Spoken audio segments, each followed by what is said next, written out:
पूजा है। आपको कहीं जाने की जरूरत नहीं है, अपने कर्म को करिए और जैसे कर्म आपको करना चाहिए, माता पिता ज्ञान देते हैं गुरु के द्वारा, जो आपको पढ़ाया लिखाया गया उसके द्वारा आप ज्ञान अर्जित करिए और कर्म करिए, तो आपका उतने में ही आप छोटा मोटा भगवान का सत्यनारायण का कथा पूजन करिए। यदि आपके पास 10 लाख नहीं है तो आप भागवत कथा मत कराइए, आप भगवान का कथा करिए। क्यों कहा गया है, ये तो हो गई, जिसने इस कथा को भगवान के किया है, शास्त्र में लिखा है, तो उसे अगले जन्म में भगवान के साथ जो है अपने जीवन को बिताने का समय मिला है। इतना बड़ा सौभाग्य हमें सत्यनारायण कथा से मिल सकता है। सतानंद नामक ब्राह्मण, पहले अध्याय में कथा सुनाया, अभी आपको सुनाया ना, क्या करके पूजन किए, भिक्षा मांग करके। सोचिए कि मनुष्य योनि में हम सब लोग बैठे हैं, लेकिन उन हमारे प्यारे बंधुओं का क्या, जिन्होंने मनुष्य योनि तो प्राप्त किया, लेकिन दिमाग पूरा काम, मनुष्य का जन्म लेते लेते भी वो थोड़ी सी बात के लिए रह गए। कोई बोल अपने मुख से, शरीर बहुत सुंदर है, कहाँ पुण्य की कमी रह गई। तो सबसे बड़ा भगवान की कृपा तो हमारी यही है कि सुंदर जबान दिए, हाथ पैर दिए हैं, सुंदर शरीर है, यही धन है, यही धन है। और भगवान का हम बैठकर पूजन कर सकते हैं। हम लोग पूजन कराते हैं ना, और क्षेत्रों में जाते हैं, बड़े बड़े मारवाड़ियों के यहाँ बहुत धन है, लेकिन डॉक्टर ने बोल दिया है रोटी के छिलके को दाल में भिगो के खाना है और कुछ खाना नहीं है। सोचिए, बहुत पैसा है उनके पास, तो सबसे बड़ा सौभाग्य है। शास्त्र ये कहता है, प्रथम सुख निरोगी काया, दूजा सुख घर में माया, यानी कुछ धन हो, और तीजा सुख सुलक्षणा नारी, और चौथा सुख पुत्र आज्ञाकारी। ये 4 चीज जिसके घर में हो तो समझ लो उसका घर स्वर्ग है, कहीं और जाने की जरूरत नहीं है। ये चारों जिसके घर में है तो समझ लो स्वर्ग अपने घर में है। भगवान का भजन करिए, कि आप भगवान से प्रार्थना करिए, आपका बहुत बहुत धन्यवाद। ढूंढने लगिएगा तो 40% तो लगभग मिलेगा नहीं। कहने का भाव यह है, इस प्रकार से भगवान कहते हैं जो सतानंद नामक ब्राह्मण थे, उन्होंने भिक्षा मांगकर पूजन किया, और अगले जन्म में वे क्या हुए, सुदामा नामक ब्राह्मण हुए।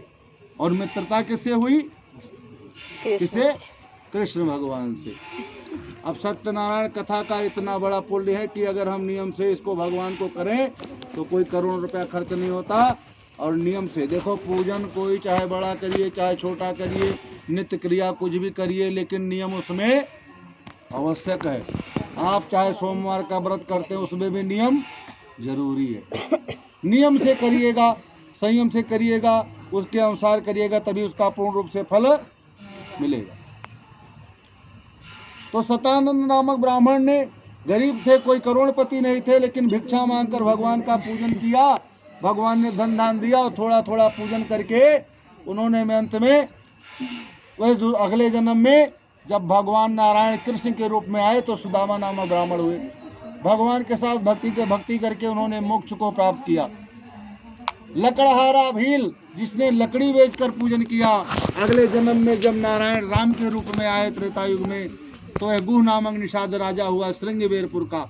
रामायण देखा है ना, गुह निषाद भगवान राम की अगवानी करता है, उनसे मित्रता करता है, और मित्र बनाया भगवान ने, उसका भी बेड़ा पार किया। अगले जन्म में भी महाराज उनका मुख अयोध्या में राजा दशरथ हुए, और राजा दशरथ के यहाँ पुत्र के रूप में आया कौन, भगवान नारायण स्वयं राम रूप में है। इतनी बड़ी शक्ति है सत्यनारायण कथा की, जिसको हम बहुत हल्के में लेते हैं। और उन्होंने भी माता, अपने भक्त को माता पिता बना करके भगवान ने पूजन किया स्वयं। इसीलिए कहा कि भगवान से बड़ी भगवान की भक्ति है। यदि आप करिए तो आपको वहीं पे उद्धार हो जाएगा। साधु वेश से अगले जन्म में राजा मोरध्वज हुए। अपने इकलौते पुत्र को आरे से चीरकर भगवान कृष्ण को अर्पित करके उन्होंने मोक्ष को प्राप्त किया।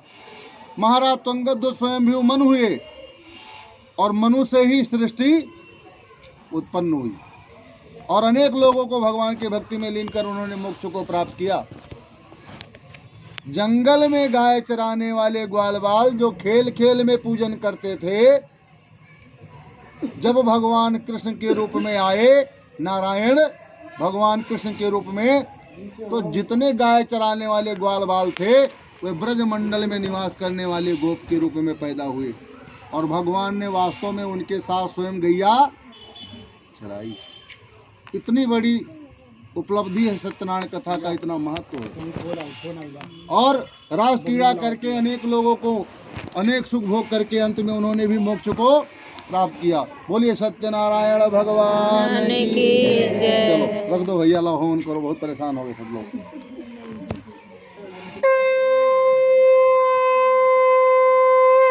श्रीमन नारायण नारायण नारायण, भजमन नारायण नारायण नारायण, लक्ष्मी नारायण नारायण नारायण, सत्यनारायण भगवान की जय। चलिए रखो रखो भैया, ईंट रखो।